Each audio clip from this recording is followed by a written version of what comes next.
আজ এতটাই বেলা হয়ে গেছে, কাপ ধাপ করে খাওয়াটি রেডি করলাম। তো এই যে খুবই সুন্দর হয়েছে। হরে কৃষ্ণ বন্ধুরা, তো এই যে সকালবেলা আজকে দুপুরে রান্নাবান্না সকাল থেকে কি কি রান্নাবান্না করলাম তোমাদেরকে দেখাবো, শেয়ার করবো। তো ভিডিওটির সাথে থাকো।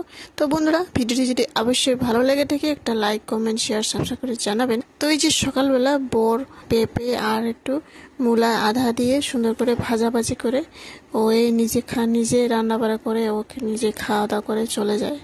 আজ কি মনে হলো হঠাৎ হঠাৎ কোন সময় ও নিজে রান্না করে। তো এই যে তো ভোল, বেগুন, আলু আর মূলা ছোট্ট করে, তারপরে কাঁচা লঙ্কা 3-4টা দিয়ে, তারপরে যে পটল ছিল 2-3টা, তারপরে যে সুন্দর করে সবজি একটা করলাম সকালবেলা। তারপরে যে এখন আবার পূজার কাম পর তো খাওয়া দাওয়া করে চলে যায়। অনুরাধাকেও খাইয়ে দিছিলাম সকালবেলা। তো অনুরাধারে একটু কাম করতে বসাই দিলাম পূজার কাম। তো পূজার কাম তো আমিই করি, একটু ফুল বাছা করা কামগুলো ওই একটু দেখাই দিলে ও নিজে করে দেয়। তা এই যে সকালে ভগবানের প্রসাদ দিয়ে দিই সুজি বানিয়ে। তারপর এই যে অনুরাধারে দিয়ে দিই। স্নান করলে তো খিদা লাগে, তো ওরে খাওয়াই দিয়ে দিই। তারপর সকালের খাওয়া খেয়ে এখন আবার বাজার যাব।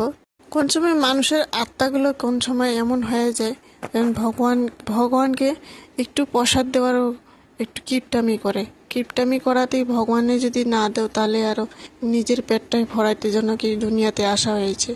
তো ভগবানকে তো প্রসাদ দেওয়া হয়, ভগবান দেখে যে আমারে ও দিয়ে খায় না খায়। তো ভগবান সবচেয়ে প্রথম হইল, ভগবান সবার থেকে আগে ভগবানকে প্রসাদ দিতে হয়, তারপরে সবাই প্রসাদ পেতে হয়। এইবার ভগবানকে দিয়ে সবাই প্রসাদ পায়। তারপরে এই যে তো বাতি জ্বলার জন্য কাঁচা সুতা নিয়ে এসেছি। কাঁচা সুতা দিয়ে মানে সুন্দর জলে বাতিটি, মানে খুব আস্তে সুন্দর জলে পাস্তা নিয়ে এসেছি, রেডিমেড পাস্তা। তো এরা রেডিমেড পাস্তাটি মানে কুচি করে করতে লাগে না, শুধু গরম জলে ভাপিয়ে একটু মানে তখনই মশলা দিয়ে সুন্দর করা যায়। ম্যাগি যেমন বানায় তেমনি সিম্পল করে। তারপর তো এই যে ভগবানের জন্য প্রসাদ নিয়ে এসেছি, তারপর আম নিয়ে এসেছি। আর বরের জন্য একটা পেন কিনে এনে দিয়েছি। তো বর তো সময় পায় না, কোন সময় বাজার যাই মানে নিজের পেনটা কিনে নিয়ে আস্তে আস্তে অনেক সময় হয়ে যায়। রাত্রে একটা পেন কিনে নিয়ে আসলাম, ওর জন্য লাগে। তো প্রতিদিন যাওয়া আসা করে কাপড় কানি একটু বেশি লাগে কোন সময় করে।